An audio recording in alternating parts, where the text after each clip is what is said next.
ब्राह्मणी और तिल बीज। बहुत समय पहले की बात है। किसी गांव में एक गरीब ब्राह्मण रहता था। एक दिन उस ब्राह्मण के घर कुछ अतिथि आए। ब्राह्मण की स्थिति इतनी खराब थी कि उन अतिथियों को खिलाने के लिए घर में अनाज तक नहीं था।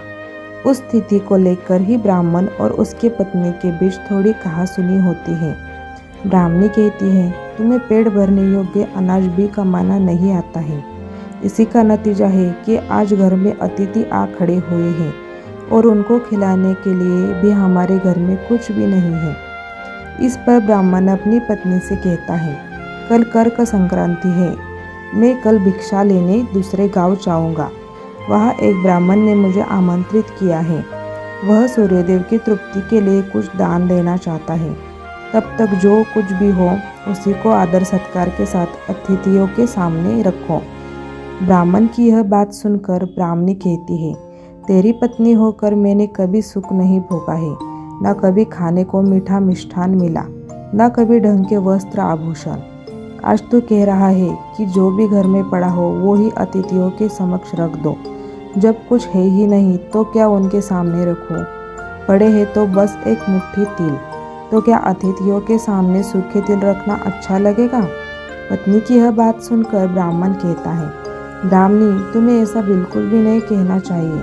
कारण यह है कि इच्छा के अनुसार किसी भी मनुष्य को धन की प्राप्ति नहीं होती है। जरूरी है तो पेट भरना, और पेट भरने योग्य अनाज तो मैं ले ही आता हूँ। अधिक धन की चाहत अच्छी नहीं। ऐसी इच्छा को तुम्हें त्याग कर देना चाहिए। अधिक धन की इच्छा के चक्कर में मनुष्य के माथे पर शिखा बन जाती है।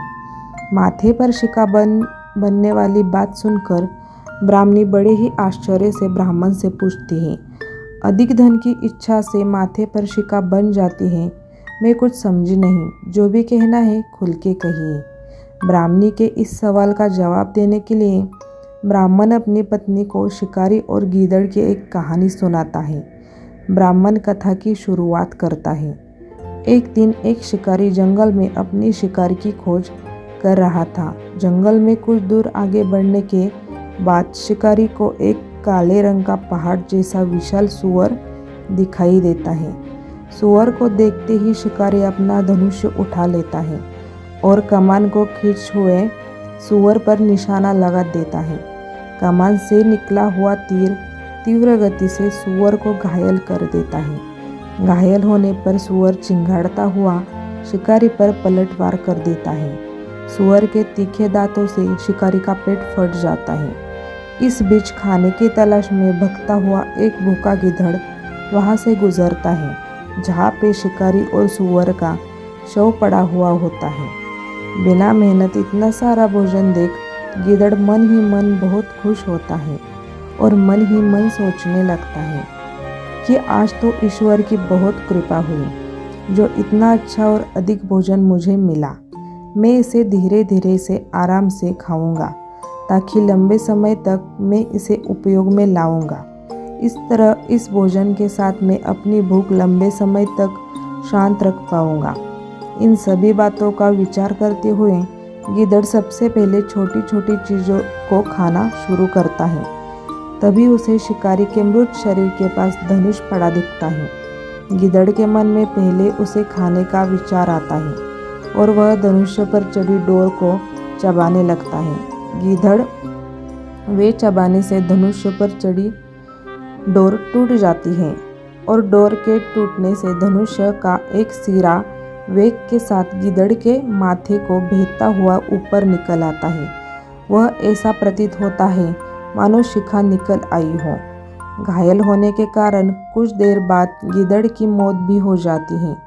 इतना कहते हुए ब्राह्मण कहता है, ब्राह्मणी, इसलिए मैं कहता हूँ कि ज़्यादा लोभ से माथे पर शिखा आ जाती है।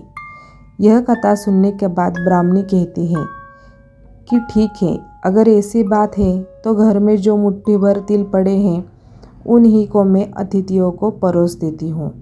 ब्राह्मणी की यही बात सुनकर ब्राह्मण संतुष्ट होता है और भिक्षा मांगने के लिए बाहर निकल जाता है। ब्राह्मणी भी घर में पड़े तिल को बाहर धूप में सुखाने के लिए फैला देती है। तभी कहीं से एक कुत्ता आ जाता है और उन साफ तिलों पर पेशाब कर देता है और सभी तिल खराब हो जाते हैं। तिल के खराब होने पर ब्राह्मणी काफ़ी परेशान होती है और सोचती है यही तो तिल थे जिन्हें पकाकर मैं अतिथियों को परोसने वाली थी। ब्राह्मणी काफ़ी परेशान हो जाती है। अब मैं क्या करूं? कुछ देर सोचने के बाद ब्राह्मणी को एक तरकीब सूझती है। उसने सोचा अगर वो गंदे तिलों के बदले साफ तिलों को देने के लिए बोलेगी तो कोई भी आसानी से मान जाएगा, साथ ही किसी को भी पता नहीं चलेगा कि वो तिल खराब है।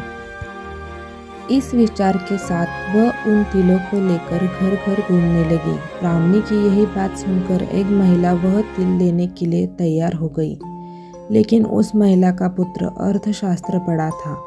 उसने अपने माँ से कहा कि इन तिलों में ज़रूर कोई न कोई खोट होगी, वरना कोई क्यों साफ सुथरे तिलों के बदले गंदे तिल लेना चाहेगा।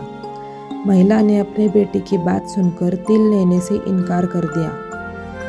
मित्रों, इससे हमें यही सीख मिलती है कि हमारे पास जो भी होता है हमें उसी में सुखी रहना चाहिए। किसी के पास ज़्यादा चीज़ देखकर दुख नहीं होना चाहिए। वीडियो में बने रहने के लिए आपका बहुत बहुत धन्यवाद।